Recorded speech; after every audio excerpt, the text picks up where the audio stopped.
Are you a man looking for an intensive program to help you overcome sexually addictive behaviors? Gateway to Freedom is your answer. Gateway to Freedom is a 3-day workshop for men seeking to overcome any destructive sexual habits. Whether married, single, or divorced, Gateway to Freedom will help men regain hope for a new life of purity and real contentment. The workshop is conducted by experts in the field of sexual addiction recovery with decades of combined experience. Read testimonials of workshop alumni at gatewaymen.com. Get all the info and register online at gatewaymen.com or call 1-800-49-PURITY. Hi, my name is Jonathan, and I'm the founder of the Gateway to Freedom Workshop.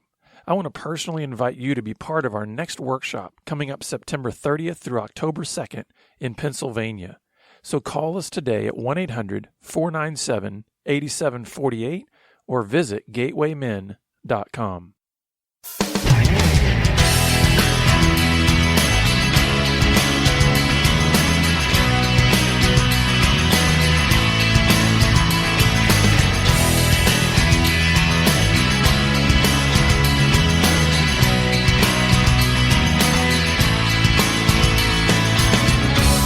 Welcome to Pure Sex Radio, training men, educating women. Are you ready to get real and start living each day in purity? This dynamic program is designed to educate, encourage, and equip listeners with the tools necessary for living a life of sexual purity. Pure Sex Radio brings you the best in mobile talk radio. Listen to real-life struggles, learn how to overcome lust, pornography, and sex addiction, and get serious about purity.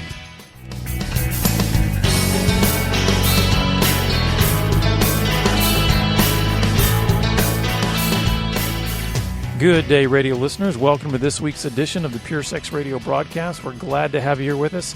My name is Jonathan, and we're excited this week to have a special guest on the phone with us, Chris McKenna. Chris, how are you today? I'm great, Jonathan. How are you? Doing great. And in just a little bit, listeners, we're going to get to hear more about what Chris is involved with and kind of what he can offer to you as some help and solutions and just ways to deal with this issue of sexual brokenness in our culture and even in our families. But before we do that, I just want to let you know about our 3-day intensive workshops that we do for men. It's Gateway to Freedom. These are intensives for guys who are just saying either I need to get started on this journey of dealing with the sexual brokenness in my life, whether it be pornography, other kinds of acting out, or maybe you've been on the journey for a little while and you feel stuck and you need a catalyst to take you to deeper levels of understanding and integrity. So the Gateway to Freedom Workshop, you can learn more about it at gatewaymen.com. We do these periodically throughout the year in several different regions around the country. Again, gatewaymen.com, and you can learn all about it. So, Chris, I would love for our listeners just to get to know you a little bit. So why don't you share with us a little bit about who you are and kind of how you maybe came to get involved in sexual purity ministry? Yeah, sure, Jonathan. So I guess I consider myself a pretty normal guy. I'm married about 16 years, father of 4 children. Kind of in the younger ages, 11, 6, 6, and 4, and so very much in the throes of parenting. But specific to how I came to be a part of really the anti-pornography sort of movement is through what I was doing in the local church. I was a youth pastor for middle schoolers, and even going back further than that, I'm a man who has struggled with pornography in my past. And so as technology has become just a bigger part of everyday life, I know that was a doorway that I really struggled with. And what I started to notice in the ministry and working with families and working with middle schoolers is that this was an issue that was starting to manifest itself more and more with younger and younger kids. Mm-hmm. And so it gave me an opportunity to use what was my own story of brokenness and then redemption as a light for others and to guide parents and to say, okay, I understand. Here's what we can do to help your child, whether it was a crisis situation of help Chris, my child is looking at porn, or Chris, I want to prevent my child from stumbling in this way. How can you help? And I started to notice more and more parents who were asking questions, in that, along those lines. And so that led me to create Protect Young Eyes last year, which really is a website and then presentations and information for parents so that they can help kids navigate the digital culture that they're in. How can they teach a child to have discernment with the technology that they have?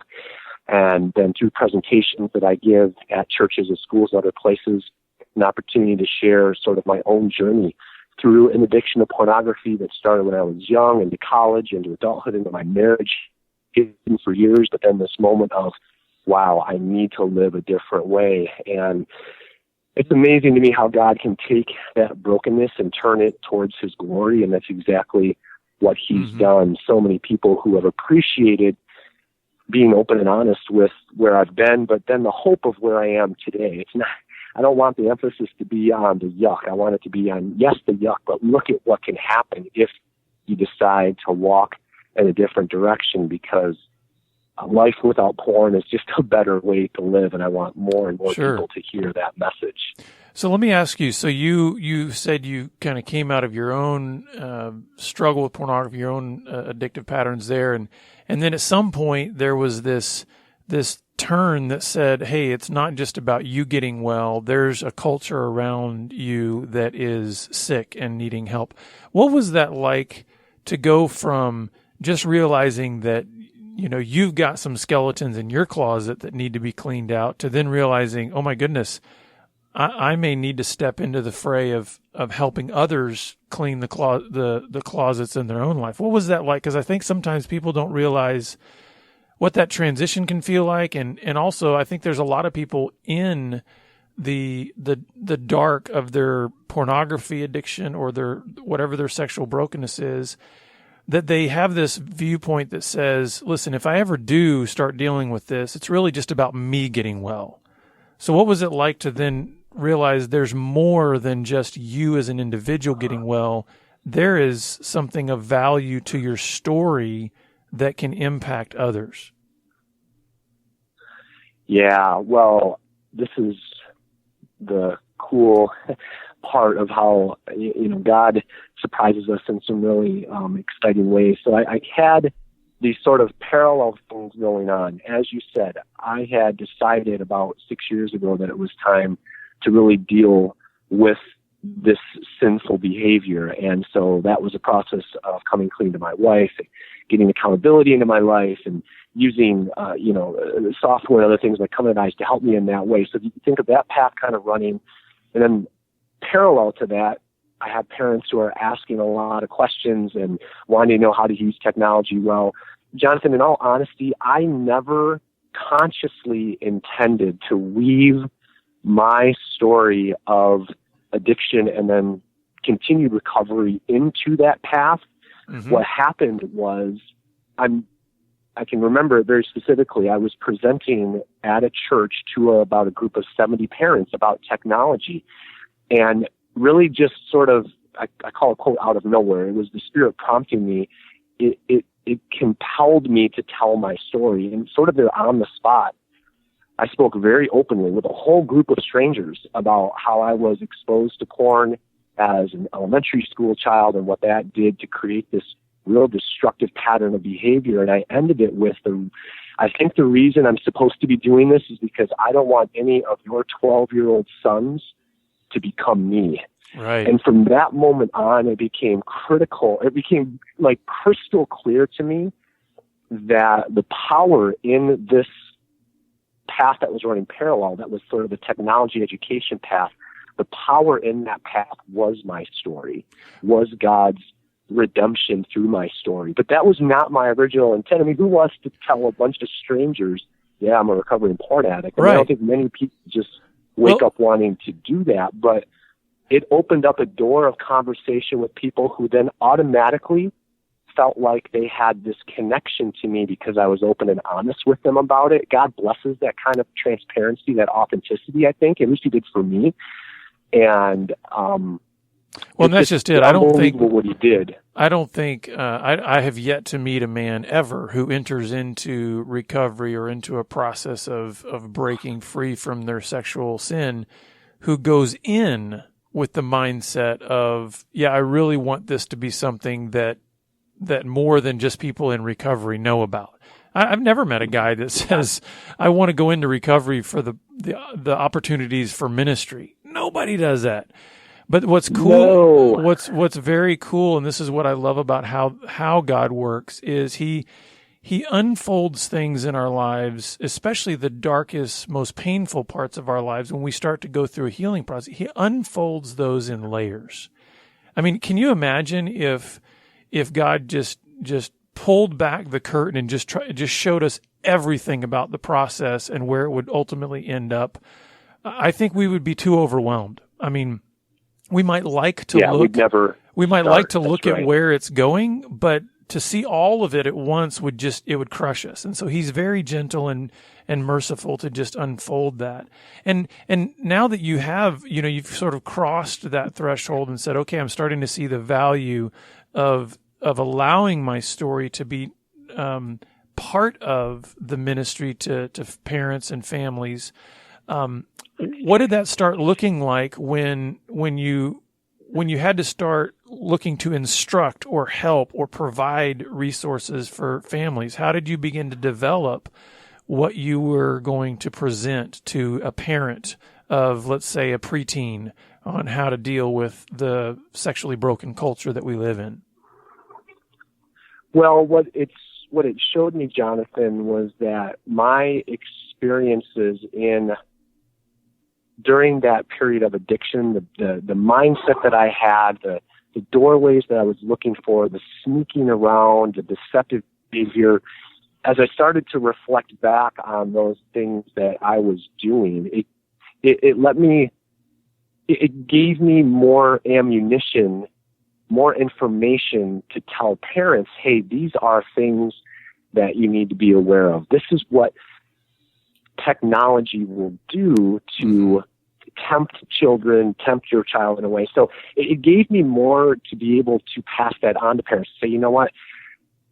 Nighttime, for example, this is what the nighttime did to my temptation and my behaviors. Do you have rules in your home about what time of day technology is used? Because I can tell you from personal experience, blah, blah, blah, blah, blah. Or I could say to them, this was the spot in my home where I found privacy and therefore made a lot of poor choices. Do you find that your child uses technology behind a lot of closed doors or in their bedroom or things like that? So it allowed me to speak to parents through a position of experience so they could look at the different sort of environments or risk factors in their own home and then make better internet-safe decisions, if that makes sense. Mm-hmm.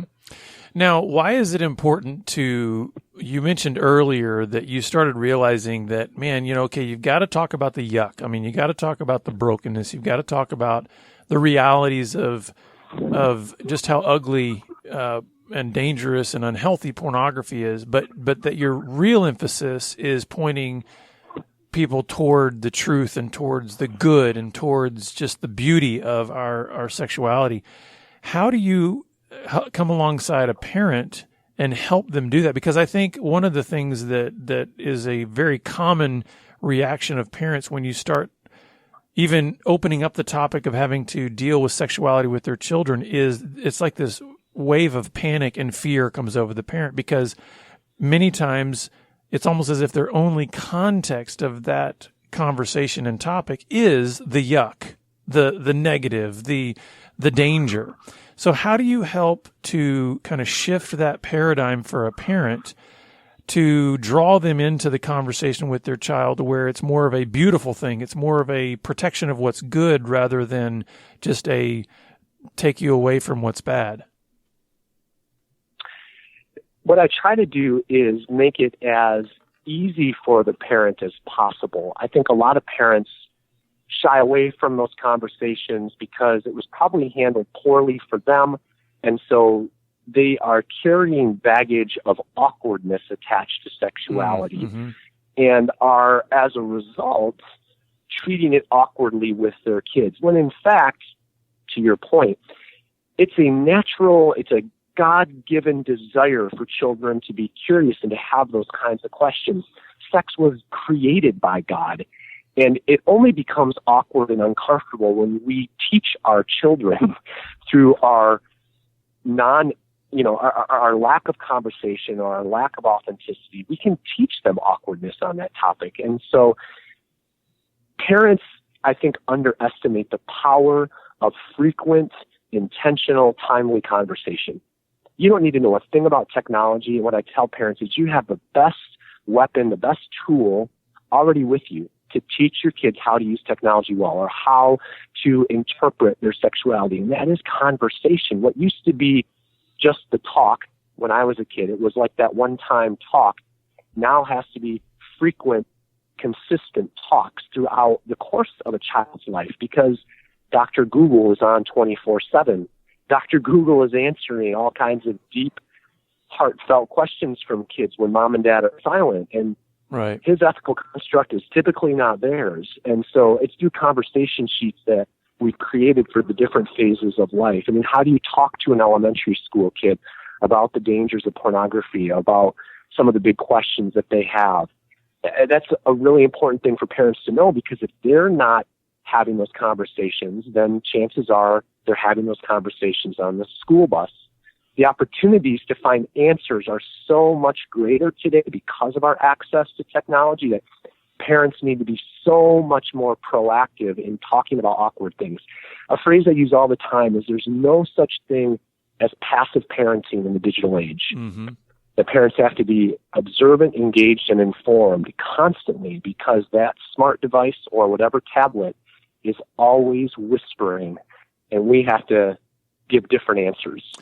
Well, I like it because as you're saying that, I'm thinking, yeah, we have to help parents realize that they need to have real FaceTime with their kids. It's like, I've always thought it's funny when I hear that term FaceTime about some of the technology with the iPhones and things like that. I'm like, we're fooling ourselves sometimes if we think we're actually having FaceTime when we're all, huddled around our screens. And so you're right. I think that's great that you're empowering parents to realize they already have the most important tool in their toolbox, and that is a relationship, to be able to have a conversation with their kids.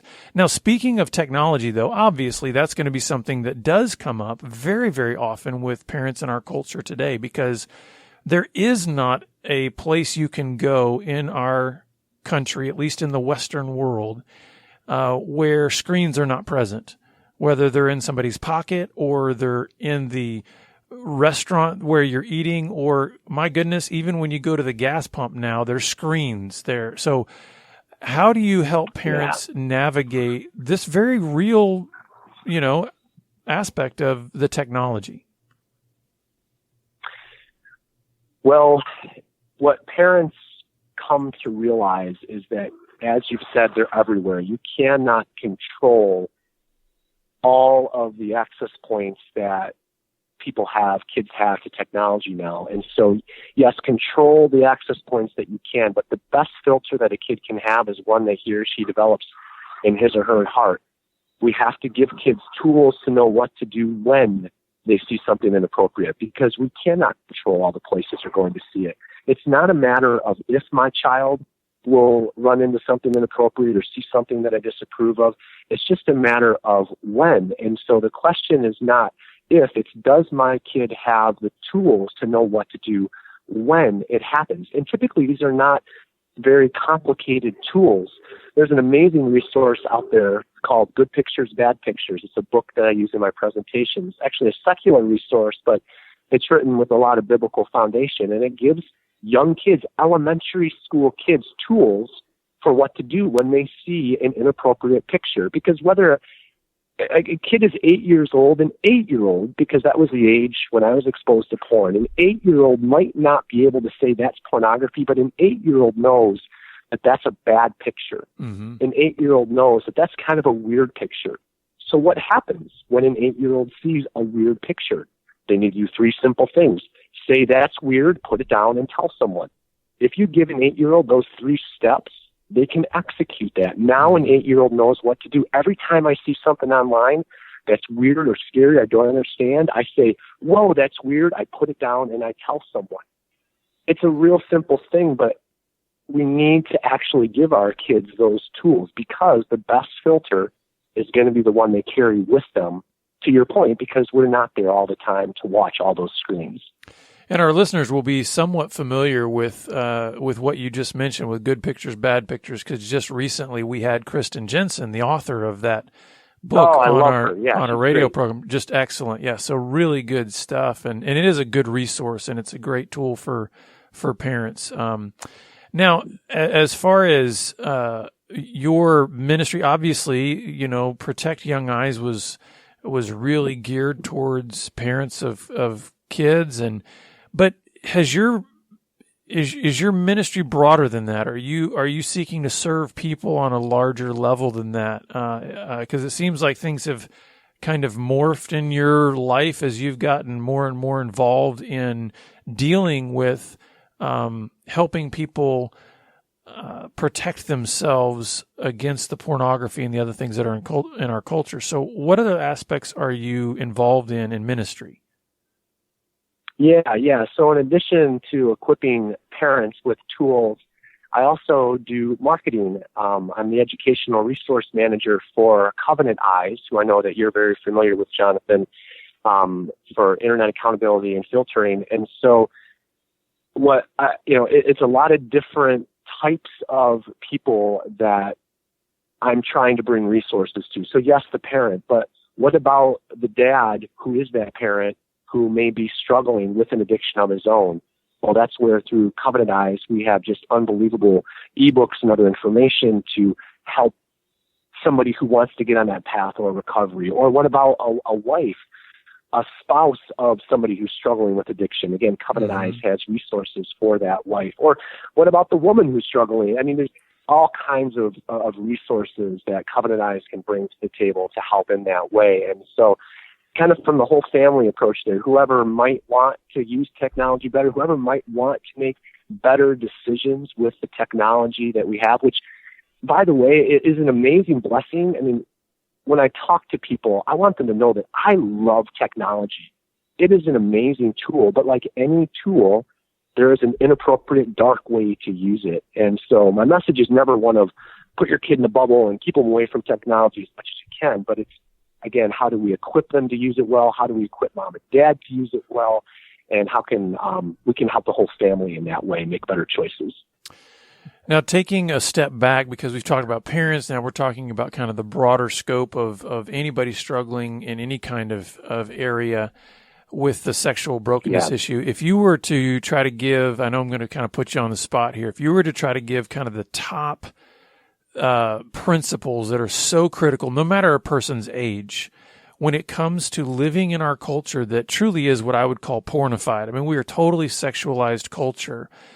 What would be the top principles that you think are absolutely key for a person to be pursuing in order to be able to live a life of sexual integrity in the culture in which we live? The number one thing I would say is that whether you are 13, 33, or 93, living an accountable lifestyle is the best way. You never get to a point, I don't believe, as a Christian in this working out my salvation, I am never going to get to a point where I have sanctified my way out of the need. And I don't sanctify myself. That's not what I'm trying to say. But I will never get to a point while on planet Earth where I don't believe I will need some look me in the eye, sit across the table accountability. If someone who's not just pointing out the things I'm doing wrong, but who knows me well enough to call me up to who I can be in Christ, to lead me closer into relationship with him in all areas of life. Specifically, yes, dealing with the temptations, the sexual temptations are around us, but more so today than ever because those temptations are everywhere. I know the darkness of the human heart. I know the darkness of my own heart. And I need that face across from me, that trusted friend who's going to look me in the eye and say, Chris, how are you doing? And not just the pat American answer, I'm great, we love to say that, but I have an accountability partner who can look at me and say, tell me a little bit more about that. I'm never going to grow out of that, especially in a culture where the temptation points are so prevalent. So for the person out there who is maybe still struggling, and what I mean is they haven't come out of the dark. They're still kind of drowning in their sexual brokenness. Yeah. With this issue of accountability being so key, what would you say to them as far as how would you encourage them to take those first steps to getting into those kinds of environments where they can be accountable? Yeah, I mean, definitely turn to the Lord in prayer to shed some light on who that person can be. Because when you're struggling, there's a lot of perceived risk in the thought that I've got to come clean to somebody. I've tried to hide this. The last thing I want to do is talk to somebody about it. But pray for guidance to define who that right person is. And involve somewhat of a faith to understand that life lived in light, just a way to. We see that over and over again and through what we read in Scripture is living a children's life. And so the amount of self-help is going to pull him or her out of that addiction. Mm-hmm. I'm sure they tried all of those things, try to get myself out of it. And it wasn't until Jonathan and I came to the realization that I cannot help myself that I really started to experience real heart change. And so bathe that decision in prayer, sit down, have that open, honest conversation, and, just let the Lord kind of lead from there. And I'm sure that person will know pretty early on in that conversation whether or not it's going to be the right fit. But we have, and I can't think of the exact title right now, but we have a couple of blog posts at Covenant Eyes that provide some real specific, call them steps. They're not sequential necessarily, but some things to keep in mind when selecting an accountability partner that might be helpful for your audience. Mm-hmm. Well, and Chris, that's a great segue because we only got a couple minutes left, and I really would like for our listeners to be able to know where they can go. I mean, what are some places that they can get some of this help? What are some websites? Where can they go to get more help? Sure. So if you're the mom or the dad that is saying, yep, I've got a young kid or a tween or a teen, and I want tools in order to know how to help them use their devices better or have some of these conversations, they can go to protectyoungeyes.com and find a resources tab there where they'll have a number of things that they can download. All the information out there, Jonathan, is free about using devices, different apps kids use today just to inform and equip parents so they can have the right conversations. If they find themselves in a position where they're a mom or a dad who's wanting to maybe break from some sort of online addiction, then I would point them to covenanteyes.com/ebook. And there's a dash in between books. And there they're going to find a wealth downloadable free books that they can read that are going to speak to all different aspects, whether they are that wife of an addict or they are the addict. They're going to find all kinds of resources there that are going to give them information they might need to that step to say, you know what, I want to start living. Of course, from there, we do have software at Covenant Eyes that you can load onto devices to help encourage that kind of accountability, which is what I use just to keep things out in the light and to keep things transparent in how I'm using my phone and other things. So those would be, depending on the sort of stage or the role that they find themselves in, those are really the two spots, the ebooks page and then Protect Young Eyes to find resources as a mom or a dad. So great. And we will include, listeners, we're going to include those links and everything on our webpage as well so that you can access those resources at both Protect Young Eyes and also Covenant Eyes. And so, Chris, thanks for being with us this week. You're welcome, Jonathan. And listeners, we're glad you were with us as well, and we look forward to having you back here next week on the Pure Sex Radio broadcast. Pure Sex Radio is paid for by Be Broken Ministries. Visit us online at puresexradio.com.